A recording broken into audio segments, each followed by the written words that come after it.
And I think that is where the whole concept of DAO come into play, where community members can really participate in voting processes, decision making.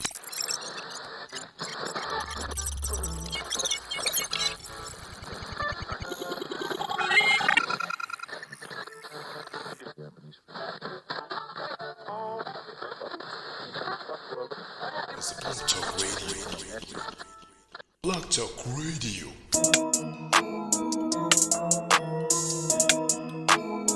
Once again, right? So let's start. And I guess we should start. Welcome to BlockTalk Podcast that explores the world of blockchain technology and its endless possibilities. Today we are already everyone welcome. Right.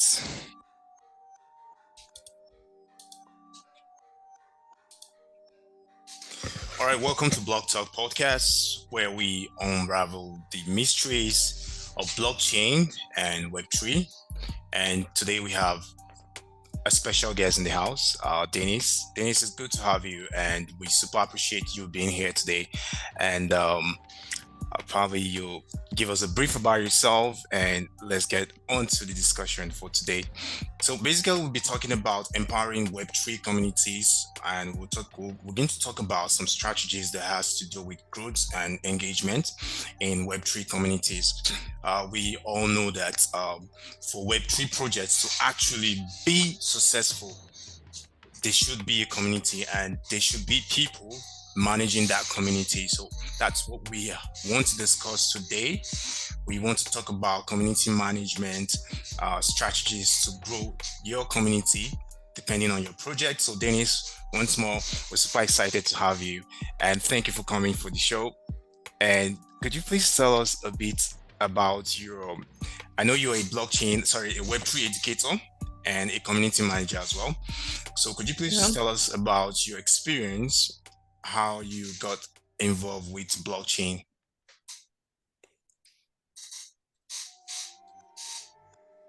Okay. Thank you very much, Barry. I'm really excited to be here. So once again, my name is Denice. I'm a community manager.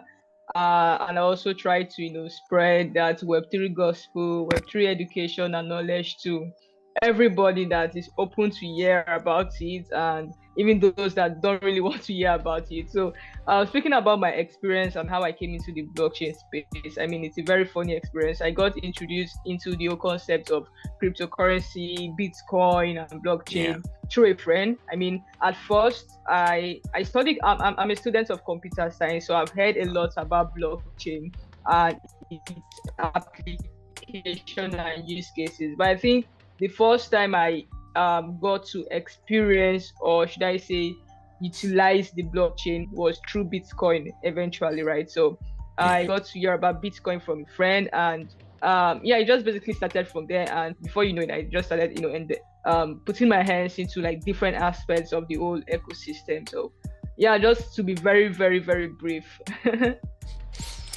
All right, thank you so much. An amazing experience you have on stumbling into blockchain. I didn't know you studied computer science. You look like someone that actually studied maybe nursing. Don't mind me. Thank you so much for that. And if you're just joining us, this is BlockTalk, and today we have no other person than Denice, and we will dive right into the conversation for today. And how would you define a successful Web3 community, and what are like strategies that you have found, let me say, effective in achieving growth and engagement? Okay. So basically, I'll define a successful community as one that is very, should I say, engaging, right? It's not about the numbers. It's about how the engagement rate, right, and also the retention rate. So that is what I use to, classify. Okay, this is a successful community, and this is an unsuccessful community, right? So even if you guys are basically 10 people in that community, how engaging is that community, right? The discussion, the engagement,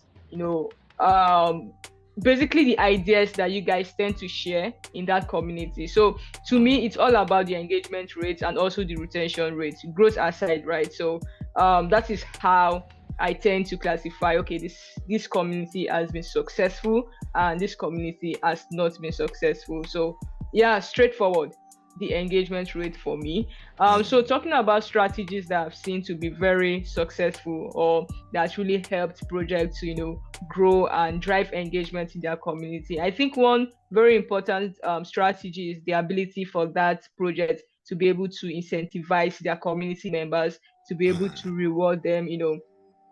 I mean, humans in our very nature, we love free things, right? So Yeah. anywhere there's freebies, people run to that place. So incentivization is just like one of the most proven strategies that have been used to that different projects, different communities have used to, really help them to drive that growth, drive that engagement to their project, right? So yeah, since incentivization is like it's just one way of doing that.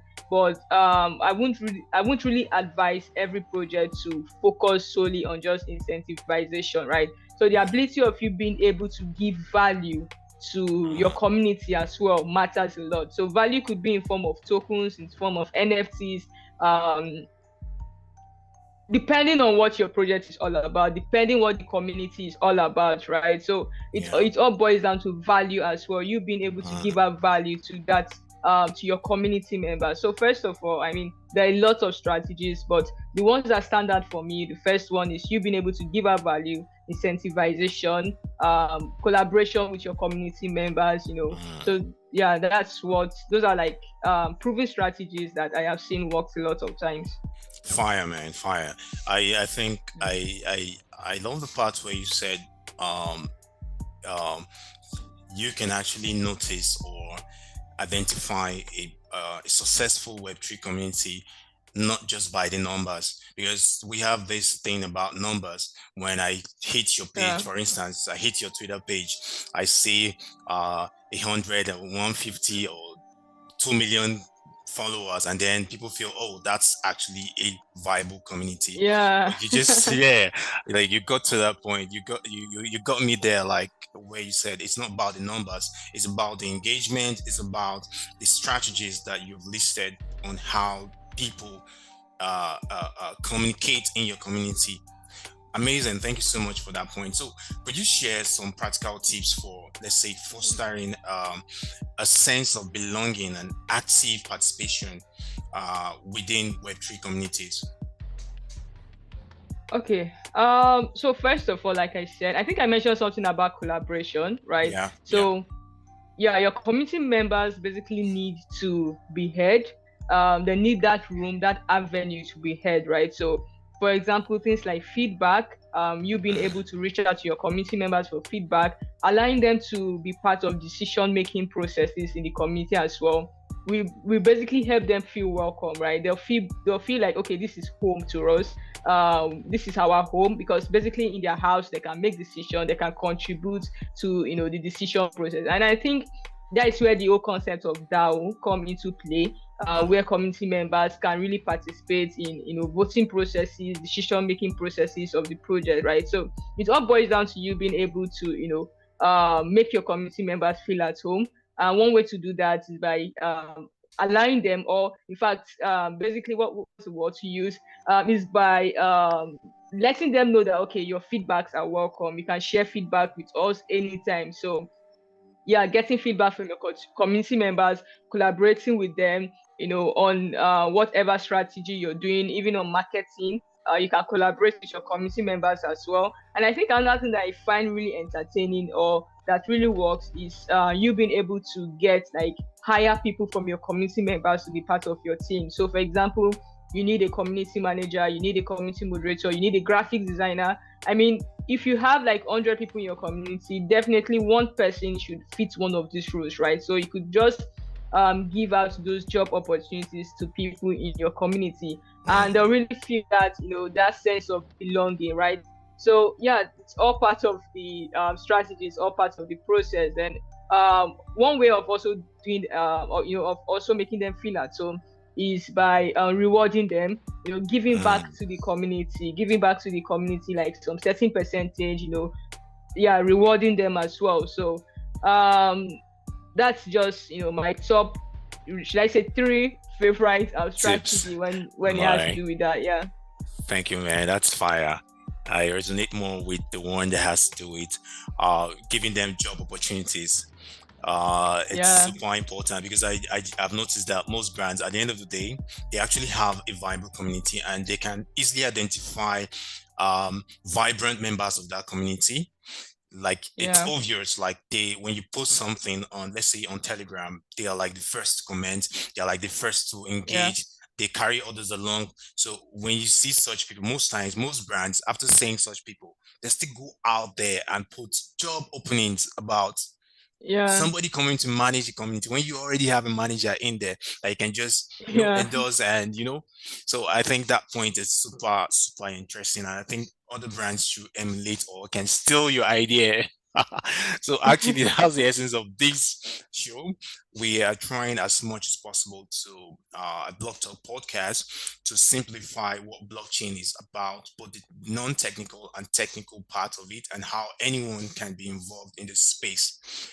Thank you so much. And my next question is along the line of what role do you believe education plays in, let's say, empowering individuals to embrace and contribute to Web3 communities? And do you know of any innovative approaches you might have seen? Okay. I think that's a very interesting question, right? Yeah. So basically, before someone is able to use something, before they are able to make use of something, they need to know what they are about to make use of, right? So education is very, very important, right? So if when we're talking about widespread, adoption, people making use of the blockchain, cryptocurrency, and everything, when we're talking about widespread adoption, it all boils down to education. How you're able to educate people and onboard people into the space, into the ecosystem, right? So education is very, very important. I mean, we can't rule out that fact. So people need to understand what blockchain is all about, even if they don't understand everything, even if they can't understand the technicalities, right? But they should be able to have like little understanding, like a fair understanding of, okay, this is the use case of blockchain, this is the use case of cryptocurrency, this is the use case of Web3. It can do this, it can do that. I mean, them being able to understand real life applications of these things would like really go a long way before we even think about them making use of these things, right? So education is very, very important when we want to emphasize on adoption. Now, talking about innovative ways that I've seen people drive education and adoption, I think something funny very happened. One time I went to Abuja, and then we wanted to organize like a little meetup and conference for to tell people about Web3, introduce people to crypto. And we just came up with an idea, like, instead of us to rent a hall and invite people, put out invites, oh, come to this venue, let's meet and talk about crypto. Why don't we go out there to the streets? Why don't we go out there, more like an evangelism, right? Why don't we go out there and talk to people on the street? Why don't we go to the market, meet these people in their business, in their business office, meet them, wherever they're doing their business? Why don't we go there, meet them, talk to them about crypto? I mean, I mean, like, if you're based in Nigeria, if you're from Nigeria, you understand one thing. It's really difficult for people to leave their office, to leave their business, to come for an event and sit and hear you talk about something, right? So, but when you go to their business office, or when you go to their business venue to meet them and talk to them about that thing, they tend to listen to you more. They tend to pay attention to you more, right? So that's just one way. I mean, it's very difficult to see people do that. I mean, most of these Web3 events that we know, the only thing they usually do is get a hall, put out banners, put out ads, inviting people to come and hear, speakers from different parts of the world speak. I think one innovative approach is like we going out there to meet people outside on the streets, on the road, in the market, in the hospital. Just kidding though. But just go out there to meet these people and talk to them. I mean, instead of every time, let's get a hall, let's get a venue, let people. I mean, the turnout is not really that much. I mean, compared to if you go out, the reach is always more. Like if you go out to meet them outside. So I think that is one innovative way I've really experienced myself and I've participated in. Mm, fire. Wow, like the street thing, it's something, it's Yeah, unique. It's something I've not seen as well. Everybody just has does the regular stuff, which is get people into a hall and teach them. And at the end of the day, most people don't come out. You see them struggling to get yeah, true. people to come for their event, and most times there are people. The people you see there are people that already know what's up. They already know what's happening in the space. But we need those Yeah, they already newbies. We need know. people that have not heard anything about Yeah. that. And then for the hospital part, oh, I'm the hospital. No, I'm in the really, I was hospital with just my kidding. leg I was up, just and then kidding. you tell me blockchain is. I'll just be like, what's wrong with this? Don't mind me, I'm just kidding around. Yeah, thank you so much, man. That's fire. I love that approach, and I think it's something that people could try out. So you've been to Abuja? Wow, that's my city. Welcome to Abuja. Oh wow. Yeah, I'm currently in Abuja right now. Yeah. So Oh, that's nice. let's digress a bit. Let's go off the discussion. Uh, our topic of discussion, right? I won't call this a game, but let's say it's a game in a way. So let me say, if you were to describe yourself in 3 blockchain words, what would that be? Hmm. Yeah, I've never thought about that. yeah. Okay. First of all, I think when you asked this question, the first thing that came to my head was decentralization. I don't know. I think it's weird. I think it's weird. Okay. I think But the last speaker yeah, also I did that sometime back, like in 2 weeks. I had yeah. a podcast 2 weeks ago, and the person just came up with decentralized. Why is everyone going decentralized? I don't know. It was Okay, just the first okay. thing that came to my head. I mean, it just practically came to my head. Like the first thing that came to my head Alright, was okay. We'll give it to you. decentralization. Decentralization. So why? Like why? Decentralization. Why decentralization? Yeah. Okay, Bitcoin is borderless, right? There's no central control. I mean, when you talk about cryptocurrency, like Bitcoin, for example, which is like the father of all of them. Yeah, There's no yeah. central body. There's no central control. So, Okay. I mean, literally, I've been working remotely Okay. for the past how many years, and I've gotten used to that remote kind of life. And I think in some sense it's decentralization, it's borderless. Meaning that I can stay here Yeah. and communicate with someone in France, in Europe, Yeah. different parts of the world. Yeah. I mean, right? So it's literally borderless, and no one can come and tell me, you know what, today don't come to the office, don't come. I mean, I'm in control of my space, I'm in control of my office. My MacBook is my office, so I'm in control. No one can, I don't know if it's weird, but I don't know. No, it's not weird. So, but I It's think awesome. I'll say, This okay, you said one, so I'll decentralization. think, yeah. Um, Man, this is a very difficult one. Okay, ownership. Yeah, Ownership. Okay. I'll say Okay. ownership. Yeah, Okay. I'll say Okay. ownership. Ownership. I mean, And I think it's still the same idea. I'm still in charge, basically. I love being in charge, so I'm still in okay. charge. Boss lady. All right. And Okay. what else? Third one. Can we just go with just 2? Can we go No, with just it must 2? be 3, or else you're going to do a virtual press up. I've been on a virtual press up before. We're going to go to the central line and you do a press up there. You need some help. I need some help. Yeah, just give me. But I think decentralization stood out for me for some reason. Yeah. It just stood out for me, and it was. Okay, it's fine. Let's go with 2. It's fine. Let's go with 2. Yeah. But either way, you're going to do a press up in the virtual world. Next time I see No problem. No All right. problem. I really appreciate you on this, and basically, I would say, uh, the in 2020 during the COVID, I think that's when the whole remote job thing became very uh feasible, and coupled with the fact that the blockchain system adopted it fully. Because I've hardly ever seen a blockchain job that you have to go to the office. Like, it's always remote. I don't know if it's just me, but I've not seen Yeah, it it's exists. it does, right?